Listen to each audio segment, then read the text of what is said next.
Welcome students on my channel commerce by heart.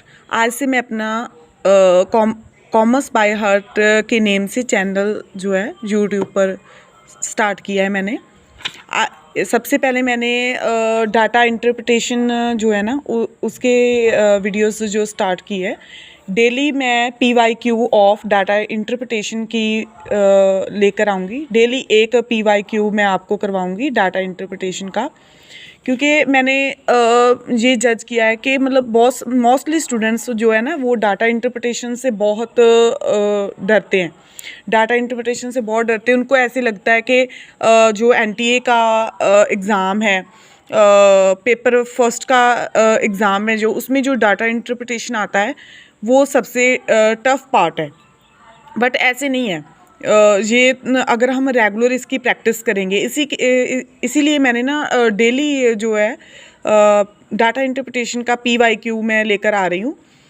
जो students मेरे channel को subscribe करेंगे और लाइक करेंगे और डेली जो मेरे डाटा इंटरप्रिटेशन का जो भी मैं क्वेश्चन लेकर आ रही हूँ, PYQ लेकर आ रही हूँ, अगर वो डेली प्रैक्टिस करेंगे तो इसमें कुछ भी टफ़ नहीं, उनके लिए कुछ भी टफ़ नहीं रहेगा।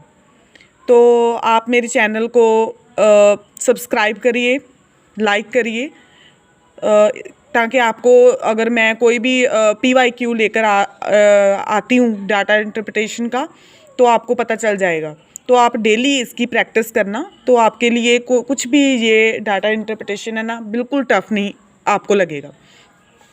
तो सबसे पहले ना डाटा इंटरप्रिटेशन को स्टार्ट करने के लिए सबसे पहले इसमें ज़रूरी है इसके बेसिक्स क्लियर होना कि जो डाटा इंटरप्रिटेशन है वो अगर उसका PYQ जो है, मतलब जो क्वेश्चंस आए हैं, NTA ने जो भी क्वेश्चंस पेपर 1 में हमें सॉल्व करने के लिए बोला है, तो उसमें सबसे क्या ऐसा है, मतलब न्यूमेरिकल जो हम 10th तक मैथ करते हैं, तो मतलब क्या पार्ट है जो हमको सबसे टफ़ लगता है, क्या मतलब कैसे सॉल्व करना है, मोस्टली क्वेश्चंस किस पार्ट से आते हैं, कैसे हम PYQ जो डाटा इंटरप्रिटेशन है वो उसको मतलब इजीली कर सकते हैं। तो पहले तो अपनी माइंड से ये निकाल दो कि डाटा इंटरप्रिटेशन टफ़ है। कोई टफ़ नहीं, डाटा इंटरप्रिटेशन बिल्कुल भी टफ़ नहीं है। अगर आपको लगता भी है ना टफ़, तो आप मेरे चैनल में रेगुलर रहिए। तो 10 डेज़ में बोलना कि मैम आपका मतलब डाटा इंटरप्रिटेशन टफ़ है या इजी है। तो अगर आप डेली डाटा इंटरप्रिटेशन मेरे साथ करोगे ना तो आपको डाटा इंटरप्रिटेशन सबसे जो इंटरेस्टिंग बन जाएगा आपके लिए। तो मैंने आज PYQ स्टार्ट करने से पहले ना, डाटा इंटरप्रिटेशन के PYQ स्टार्ट करने से पहले सबसे पहले मैं लेकर आई हूँ फर्स्ट वीडियो में बेसिक्स ऑफ डाटा इंटरप्रिटेशन।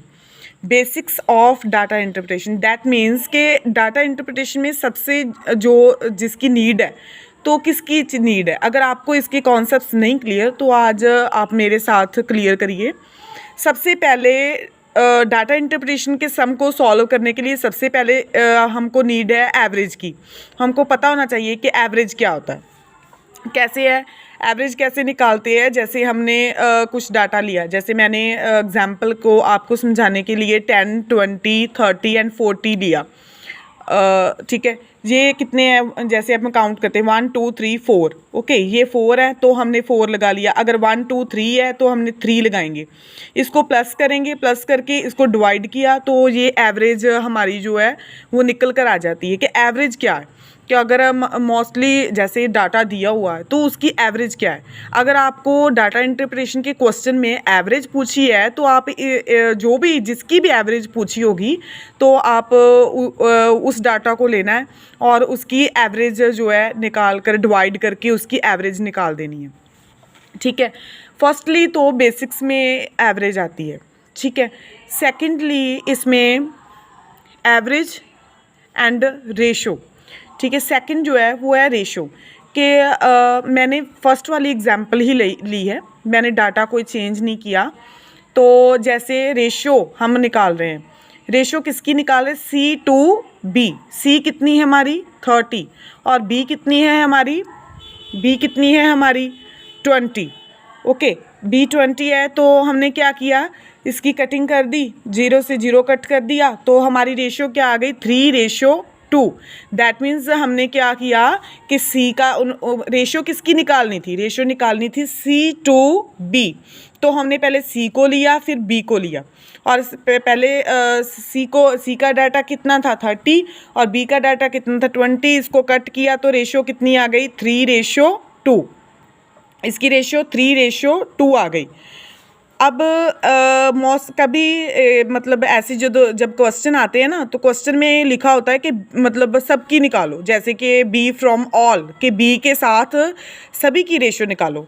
तो जैसे ये डाटा दिया ना, इसको प्लस कर लेना है।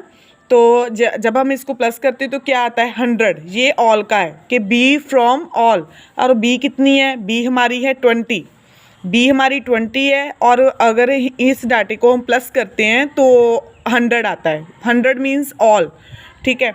अगर हम इसको कट करते हैं तो ये आता है 1 और ये 5 आता है। ये तो आपको पता ही है ना, 0 से 0 ऐसे कट करते हैं। 2 के 5 टेबल में 5 जो है 10 जो है 5 पर आता है, तो 1:5 आ जाता है, ठीक है। ऐसे हम रेशियो निकालते हैं। देखो कितना इजी कंसेप्ट है। हम क्या करते हैं, हम मैथ से डरते हैं। स्टार्टिंग से कुछ स्टूडेंट्स मैथ से डरते हैं, तो वो बोल देते हैं कि डाटा इंटरप्रिटेशन टफ है।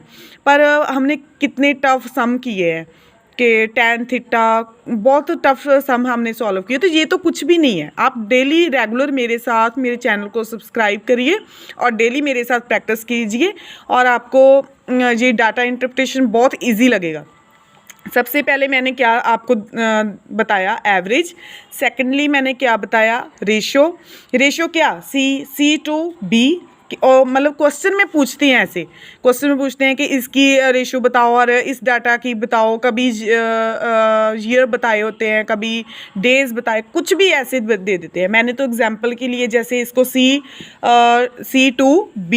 तो 30:20, तो हम कट करते हैं तो इसकी रेशो कितनी आ जाती है 3:2 आ जाता है।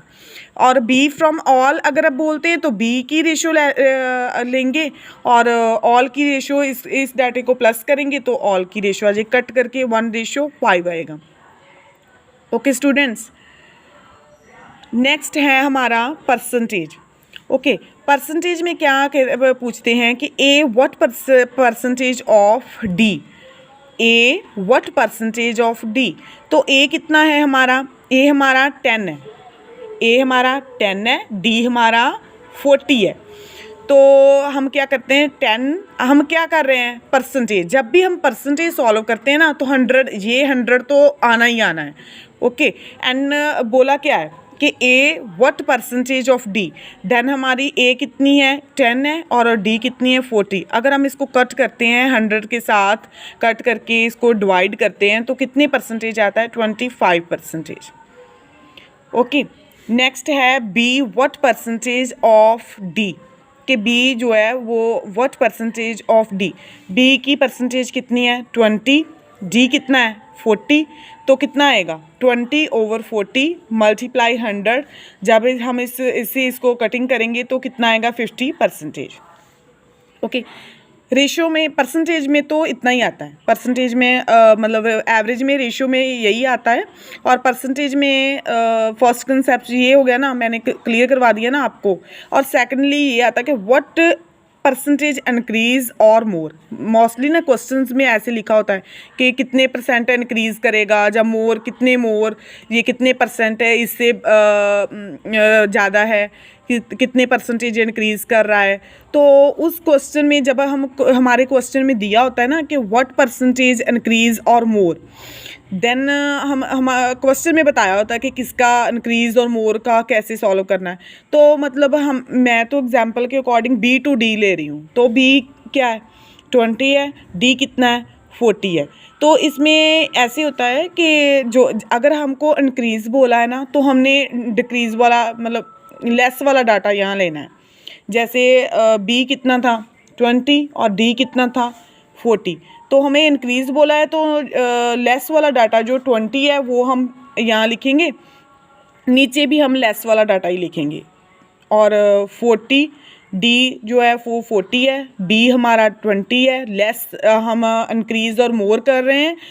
जब भी क्वेश्चन में इंक्रीज आए या मोर आए तो हमें यहाँ जो डाटा लिखना है वो स्मॉल वाला लिखना है, स्मॉल लिखना है। तो हमने 20 लिखा, नीचे भी स्मॉल वाला डाटा लिया, 20 लिखा। तो जब हमें इसको कट किया तो कट करके कितने परसेंटेज आया, 100%। नेक्स्ट है व्हाट परसेंटेज डिक्रीज और लेस। व्हाट परसेंटेज डिक्रीज और लेस, कितने परसेंटेज ये डिक्रीज हो रहा है, लेस है। अगर क्वेश्चन में मतलब कभी डिक्रीज बोला होता है, कभी लेस बोला होता है, तो क्वेश्चन के अकॉर्डिंग मतलब बोला होता है। तो ए अगर हम A to C का करते हैं तो A कितनी है हमारी 10, C कितनी है 30, और यहाँ क्या कर रहे हैं, डिक्रीज़ कर रहे हैं।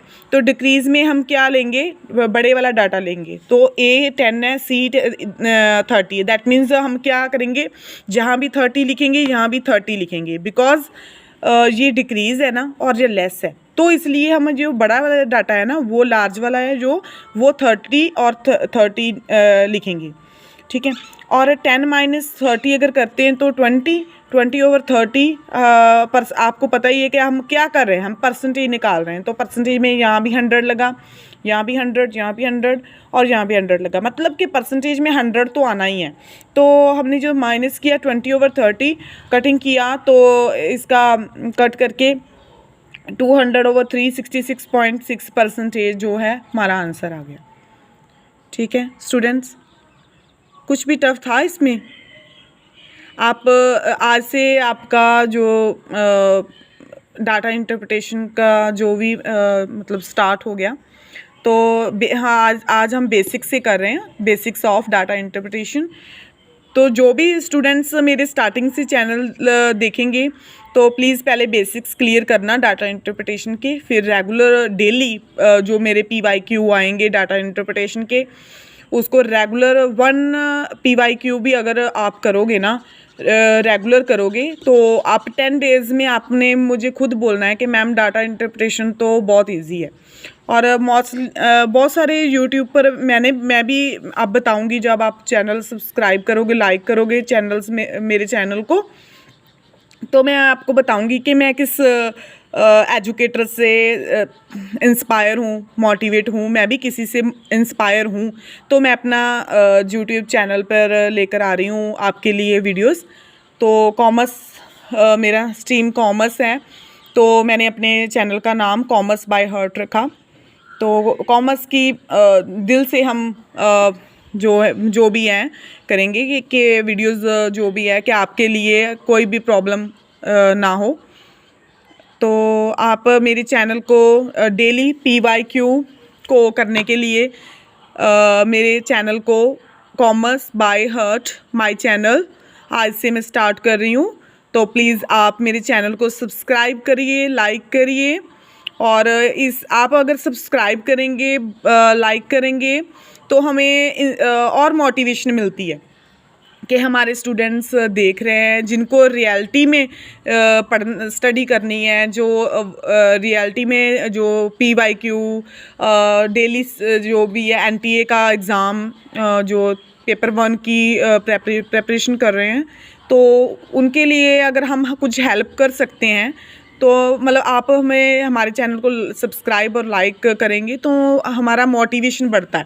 तो हम आगे भी आपके लिए बेस्ट टू बेस्ट वीडियोस लेकर आएंगे। तो आप हमारे चैनल से बने रहिए। Thank you students.